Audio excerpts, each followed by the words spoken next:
हम सभी के पास ज़िंदगी में एक चीज़ सभी के पास बराबर होती है, चाहे वो दुनिया की अमीर से अमीर इंसान क्यों ना हो, और वो है टाइम। ना ही इसे कोई पैसे देके खरीद सकता है, ना कोई किसी से उधार ले सकता है। देखो, पैसे खर्च करने से पहले तो हम 10 बार सोचते हैं कि सही जगह पे इन्वेस्ट कर रहे हैं या नहीं, लेकिन समय खर्च करने से पहले एक बार भी नहीं सोचते। बेफिजूल के गॉसिप, टीवी, फ़ोन देखते हमारा समय, कीमती समय चला जाता है, जो किसी इम्पोर्टेंट काम में हम लगा सकते थे। हम हाउस मेकर की बात करें तो टाइम मैनेजमेंट अगर सही से नहीं आया हमें, तो सुबह से लेके रात काम करते करते कैसे गुजर जाता है पता नहीं चलता, और बाद में रिग्रेट होता है कि 24 घंटे में 30 मिनट हम खुद के लिए निकाल नहीं पाए। सो हाय एवरीवन, नमस्ते, जुहार and welcome back to the channel मोर कोशिश। इट्स मी प्रतीक्षा, और आज के वीडियो में हम बात करेंगे कि कैसे हम हाउस मेकर घर के सारे काम करके भी खुद के लिए थोड़ा सा वक्त निकाल सकते हैं, घर के काम करके भी थोड़ा सा आराम कैसे कर सकते हैं। तो फटाफट चलिए वीडियो को स्टार्ट करते हैं। देखो, ये बात पे सभी एग्री करेंगे कि हम हाउस मेकर अगर सुबह थोड़ी सी जल्दी उठ जाते हैं तो हमारा काम फटाफट जल्दी जल्दी ख़त्म होने लगता है। जैसे कि ब्रेकफास्ट जल्दी हो गया, फिर लंच, फिर डिनर। अगर लेट उठ गए तो ब्रेकफास्ट भी लेट, धीरे धीरे लंच बनाना भी लेट, और रात का डिनर भी लेट, और खुद के लिए टाइम भूल ही जाओ। मैं रोज़ 5:30 को उठ जाती हूँ।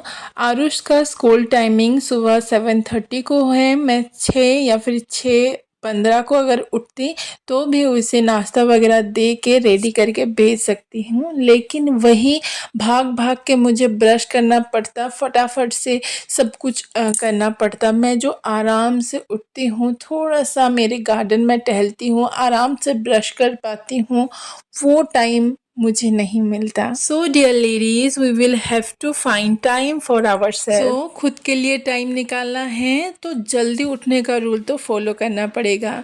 और सेकंड रूल ये है कि कोई भी काम को बाद में करेंगे कह के टालना नहीं है। जैसे कि यहाँ पे मैं ब्रश कर रही थी और वॉश बेसिन मुझे गंदा दिखा, तो तुरंत हाथों हाथ उसे मैं क्लीन कर दी। ये सोचती कि बाद में कर लूँगी, 10 मिनट तो लगते हैं, तो वो 10 मिनट जो मेरे मी टाइम होने वाला था उसे मैं ये वॉश मशीन साफ़ करने में लग जाता। Look, there is no need to wait for me time to take care of yourself. When you are doing something for your family members, do it for yourself too. देखो, me time तो चाहिए, लेकिन me time मिलने पे ही खुद का care अगर करेंगे तो खुद की केयर कर ही नहीं पाएंगे। सो फैमिली मेम्बर्स के लिए कुछ अच्छा, कुछ हेल्दी बना रहे हैं तो उसमें खुद के लिए एक प्लेट निकालने की आदत डाल लीजिए। If we are talking about time management, then preparation plays a very important role there. Preparing in advance saves a lot of time. पहले मैं रात को सोने से पहले ब्रेकफास्ट में क्या बनाना है वो डिसाइड करके सोती थी, लेकिन फिर भी सुबह उठते ही वही हचपच, वही हड़बड़ी। जो कढ़ाई में बनाना है वो साफ़ नहीं है, उसे साफ़ करना पड़ेगा। ऑयल के बोतल में ऑयल नहीं है, उसे भी फिलअप करना पड़ेगा। उपमा बनाना था, सब्जी कट नहीं किया है, अभी तक सूजी भी फ्राई नहीं किया है, लेट हो रहा है। कहने का मतलब ये है कि रात को सोने से पहले ब्रेकफास्ट में क्या बनेगा वो डिसाइड करना जितना इम्पोर्टेंट है, उसकी थोड़ी बहुत प्रिपरेशन करना भी उतना ही इम्पोर्टेंट है। ऑयल की बोतल में ऑयल फिल करके रख लेना, सुबह के नाश्ता के लिए थोड़े बहुत सब्जी कट करके रख लेना, या फिर कुछ भी बना रहे हैं उसमें कुछ ड्राई रोस्ट करना है, सूजी, सेवई वगैरह, तो उसको ड्राई रोस्ट करके रख लेना। सुबह नाश्ते में यूज़ आने वाले बर्तन को साफ़ रखना, रेडी रखना। देखो, ये है तो छोटे छोटे काम, लेकिन ये थोड़ी बहुत प्रिपरेशन ना हमारे समय तो बचत करती ही है, और सुबह जो हम नाश्ता बनाते हैं ना, एकदम टेंशन फ्री रिलैक्स होके बना पाते हैं।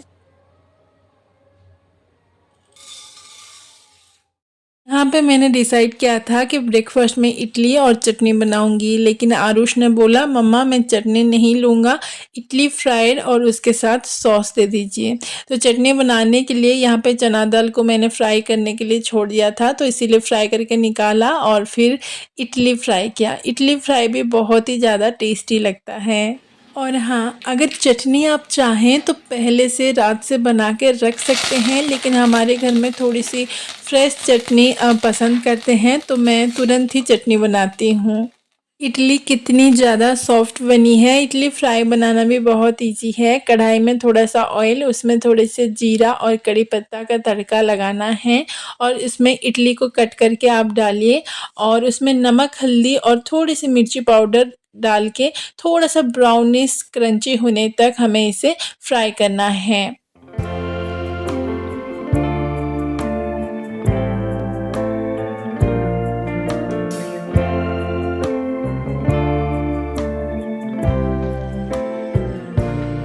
यहाँ पे हर एक लेडीज एग्री करेंगी कि घर को जितना भी क्लीन मैनेज रख लो, सुबह की हड़बड़ी में घर बिखर ही जाता है। और यहाँ पे बस हमारी एक गलती, हमारी बस एक गलत स्टेप पूरा दिन भर के रूटीन को चौपट कर सकती है। और वो गलत स्टेप क्या है? बच्चे हस्बैंड चले गए, बस 5 मिनट फ़ोन देख लेती हूँ और वो 5 मिनट रील स्क्रॉल करते करते कब 1-2 घंटे हो जाते हैं हमें पता नहीं चलता। और फिर सब कुछ लेट हो चुका होता है, नहाना लेट, खाना बनाना लेट, सब कुछ लेट, फिर हमारे लिए time. So, my dear hardworking ladies, if you want to find time for yourself, then you will have to say goodbye to laziness. ज़्यादा नहीं, बस 10-15 मिनट दे के आप सुबह के क्लीनिंग कंप्लीट कर लीजिए। जितना भी रूम बिखरा हुआ है उसे फटाफट से उसका बेड वगैरह क्लीन कर लीजिए। कुछ रात को खाया पिया था तो उसको लेकर अपनी डेडिकेटेड प्लेस में रख लीजिए। सामान को अपने अपने जगह में सेट कर लीजिए। मोटिवेशन के लिए कुछ अच्छा सा प्यारा सा भजन लगा के आप सुबह के क्लीनिंग वर्क कर सकते हैं। और सच मानिएगा, सुबह का ये 15 मिनट अगर आप डेडिकेटेडली क्लीनिंग कंप्लीट कर देते हैं ना, तो आपको ऐसा फील होगा कि जैसे आपके दिन भर के काम में से 50% काम तो यहीं ख़त्म हो गया है। और जब घर एकदम साफ, क्लीन एंड टाइडी दिखता है ना, तो ऐसा फील होता है कि जैसे हाय सुकून। हम हाउस मेकर को सुबह सुबह 1-2 घंटा फुर्सत के तो मिलने से रहा, लेकिन आधा घंटा तो निकाल ही सकते हैं। यहाँ पे दूध आ गया था तो मैंने रखा, उसे लो फ्लेम में चढ़ाया। हफ्ते में 4 दिन मैं एक्सरसाइज करती हूँ और 3 दिन स्किन केयर, हेयर केयर वगैरह कुछ भी घर में बेसन, दही या फिर हेयर में कुछ लगाना है तो कर लेती हूँ। सुबह आधा घंटा ज़रूर खुद के लिए निकाल लेती हूँ। Look, you will have to make your body a little energetic in the morning for the hustle and bustle of the day. Before going for a bath, lunch के लिए कुछ प्रिपरेशन मैं करके जाती हूँ ताकि लंच टाइमली कंप्लीट हो जाए। जब बच्चे, हस्बैंड ऑफिस, स्कूल से आए तो लंच टाइमली रेडी हो। और लंच बनाने के बाद और लंच खाने से पहले थोड़ा सा वक्त मैं खुद के लिए निकाल पाऊँ। मैं एक जॉइंट फैमिली में रहती हूँ अपने इन लॉज़ के साथ। तो ब्रेकफास्ट तो रात को मैं प्लानिंग करके सोती हूँ, लेकिन लंच प्लानिंग करना थोड़ा सा पॉसिबल नहीं होता है। ब्रेकफास्ट बनाने के टाइम ही मैं सभी को पूछ लेती हूँ कि क्या बनाना है, किसको क्या कुछ खाने का मन है, या फिर बाज़ार से हस्बैंड या फिर बाबा कुछ ले आते हैं तो उसी अकॉर्डिंग लंच बनता है। आज लंच में फ़िश बनने वाला था। अदरक लहसुन का पेस्ट, प्याज का पेस्ट मेरे पास रेडी था, लेकिन घर में सभी को आज माछो बेसरो खाने का मन था, तो मैं यहाँ पे वही रेडी कर रही हूँ नहाने से पहले। कहने का मतलब ये है कि हमारी डेली रूटीन जो रहती है उसमें अगर थोड़ा सा कुछ चेंजेस आता है, हमारे प्लानिंग के हिसाब से कुछ चेंज आ जाता है, तो उसे भी मैनेज करने का टेक्निक हमें आना चाहिए। अभी फ़िलहाल मेरे रूटीन में थोड़ा सा चेंजेस आ गया है, तो यहाँ पे मैं मसाले रेडी करके जा रही हूँ। थोड़ा सा मस्टर्ड सीड्स, थोड़ा सा जीरा, एक सूखी मिर्च, 15-20 लहसुन की कलियाँ, एक छोटी सी प्याज और आधी इंच के करीब अदरक को यहाँ पे महीन पेस्ट हमें कर लेना है।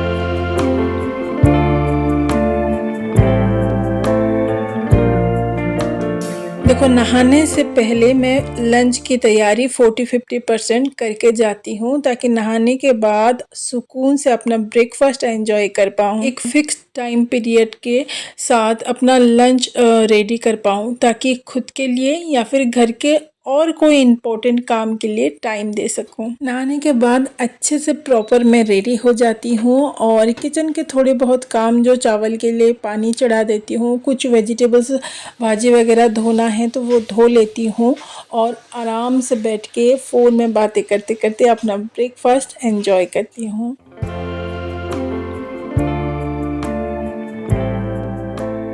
चलिए, आज आप सभी के साथ माछो बेसरो की रेसिपी शेयर करती हूँ। ये बहुत कम से कम तेल में बन जाता है और एकदम टेस्टी लगता है। माछो को नमक, हल्दी, मिर्ची पाउडर, थोड़ा सा गरम मसाला और हल्की सी ऑयल देके इसे मैरिनेट करके मैंने रख दिया था। अभी इसे फ्राई करेंगे। बहुत कड़क करके इसे फ्राई नहीं करना है, हल्का फ्राई कर लेना है। फ्राई करके इसे हम निकाल लेंगे एक प्लेट में। उसी कढ़ाई में ही थोड़ा सा ऑयल डाल के उसमें पंचफूटन, करी पत्ता और लंबे लंबे कटा हुआ प्याज, एक मीडियम साइज़ का प्याज यहाँ पे हम डालेंगे और उसे हल्का फ्राई कर लेंगे। प्याज यहाँ पे हल्का फ्राई होने के बाद 3 मीडियम साइज़ के टमाटर, नमक, हल्दी और मिर्च पाउडर डाल के इसे अच्छे से मिला लेंगे। यहाँ पे टमाटर थोड़ा सा ज़्यादा लगता है, थोड़ा सा खट्टा वाला टेस्ट आता ना, तो ये करी बहुत ही टेस्टी लगता है। तो यहाँ पे थोड़ी देर के लिए हम ढक लेंगे ताकि टमाटर सॉफ्ट हो जाए। टमाटर सॉफ्ट होने के बाद यहाँ पे हम जो पेस्ट बनाया था बेसरो उसको डालेंगे। कितने क्वांटिटी में है आपका फिश उसी अकॉर्डिंग यहाँ पे आप पेस्ट डालिएगा। पेस्ट डालने के बाद इसे हल्का थोड़े से फ्राई करना है, बहुत ज़्यादा फ्राई नहीं करना है। यहाँ पे हमारा बेसन और पेस्ट फ्राई हो गया है, बहुत ही प्यारा सा कलर आया है। यहाँ पे हम डालेंगे ड्राई मैंगो, जो इस रेसिपी का मोस्ट इम्पोर्टेंट इंग्रेडिएंट है। कड़ी पत्ता और ड्राई मैंगो ज़रूर से डालिएगा। इसे नहीं डालने से ना इस रेसिपी का टेस्ट इन्हेंस होके आता नहीं है, वो टेस्ट ही नहीं आता। सो यहाँ पे ड्राई मैंगो डालने के बाद मैं यहाँ पे थोड़ा सा गर्म पानी डाल रही हूँ। आपको कितना ग्रेवी बनाना है उसी अकॉर्डिंग पानी डालिएगा। बस सिंपल, और कुछ नहीं करना। पानी में जैसे उबाल आ जाए, जो फिश हमने फ्राई करके रखा था उसको डालना है और लो फ्लेम में थोड़ी देर बिठाना है। बस रेडी है हमारा टेस्टी माछो बेसरो। चावल के साथ ना ये खाने में बहुत अच्छा लगता है। यहाँ पे मेरा लंच बनाना होता है ख़त्म और किचन क्लीनिंग को भी मैं पेंडिंग नहीं रखती। जैसे ही लंच बन जाता है किचन को हाथों हाथ क्लीन कर देती हूँ। यहाँ पे 12:30 के आसपास हुआ होगा। मेरा लंच और किचन क्लीनिंग सब ख़त्म हो गया था। कोशिश करती हूँ 12 साढ़े 12 के अंदर मेरे लंच और किचन क्लीनिंग कंप्लीट हो जाए। आरुष और हस्बैंड स्कूल ऑफिस से 2 बजे आते हैं तो तभी लंच होता है। यहाँ पे मेरे पास 1 डेढ़ घंटे मेरे पास टाइम होता है, मी टाइम होता है, जिसमें मैं अपने पसंदीदा कुछ काम करती हूँ या फिर कुछ एडिटिंग वगैरह होता है तो वो करती हूँ, या फिर घर का कुछ क्लीनिंग पेंडिंग रहता है तो वो कर लेती हूँ। 10-20 दिनों से इतनी झमाझम बारिश हो रही थी, अचानक थोड़ा सा धूप निकला। सोचा जो धोने वाले कपड़े हैं उसे वॉश कर लेती हूँ। लेकिन जैसे ही कपड़े सुखाने गई एकदम से काला बादल छा गया, जैसे कि अभी ही बारिश हो जाएगा। फिर क्या, हर बारिश हमारा guest room cloth drawing room हो जाता है। बारिश के सीजन में कपड़े सुखाने वाले काम को आप कैसे मैनेज करते हैं बताना ज़रूर।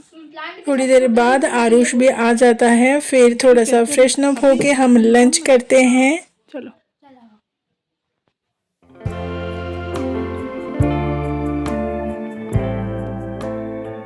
I take a nap after lunch. It's my habit to sleep for half an hour.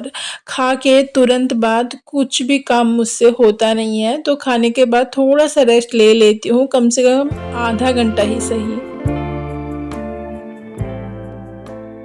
जब भी लंच में नॉनवेज बनता है तो डिनर का टेंशन नहीं रहता। थोड़ा-सा ज़्यादा क्वांटिटी में बना लेती हूँ ताकि डिनर में वही रिपीट हो जाए। सो यहाँ पे थोड़ा-सा 1 घंटे के करीब रेस्ट लेके 4 साढ़े 4 करीबन बज रहे थे। मैंने सोचा ये टीवी कैबिनेट थोड़ा गंदा हो गया है तो इसे थोड़ा क्लीन कर लेते हैं। थोड़ा नहीं, कुछ ज़्यादा ही गंदा हो गया था। देखो, कहने का मतलब ये है कि घर के काम क्लीनिंग डस्टिंग वगैरह पेंडिंग तो हम नहीं रख सकते, करना ही पड़ेगा। लेकिन हम हाउस मेकर हैं, मशीन नहीं। खुद के बॉडी को भी थोड़ा सा रेस्ट देके आप काम को मैनेज करेंगे तो काम भी हो जाएगा और खुद को थोड़ा सा टाइम, थोड़ा सा बॉडी को रेस्ट भी मिल जाएगा। ड्राई डस्टिंग करने के बाद यहाँ पे मैं घर में जो लिक्विड मैंने बनाया है उसका यूज़ करके क्लीन करने वाली हूँ। पानी में थोड़ा सा vinegar, dish wash liquid and थोड़ा सा सोडा मिक्स करके मैं यहाँ पे स्प्रे करती हूँ। किसी भी सरफेस पे आप स्प्रे कीजिए, ये बहुत ही अच्छी तरह से क्लीन कर देता है। टीवी कैबिनेट को अच्छे से क्लीन करने के बाद उसमें जो भी डेकोरेटिव आइटम थे उसको मैं अच्छे से क्लीन कर रही हूँ और उसके बाद क्लीन करने के बाद मैं उसे अपने डेडिकेटेड प्लेस में डेकोर कर लूँगी। तो कुछ इस तरह से गुजरा मेरा दिन। कुछ पेंडिंग काम कंप्लीट किए लेकिन रेस्ट के साथ। खूब टेस्टी खाना बनाया, ब्रेकफास्ट बनाया, टेस्टी लंच बनाया, बिना हौच-पौच, बिना हड़बड़ी के। सो कुछ इस तरह से घर के कामों को करती हूँ मैं मैनेज, अपने बॉडी को रेस्ट देने के साथ। आपको कैसा लगा आज का वीडियो? मेरी छोटी सी कोशिश कमेंट सेक्शन में ज़रूर बताइएगा और अच्छा लगा हो तो एक लाइक एंड शेयर करना ना भूलिएगा। सो आज के लिए बस इतना ही। मिलते हैं अगले एक वीडियो में एक नई कोशिश के साथ। तब तक के लिए bye bye and take care.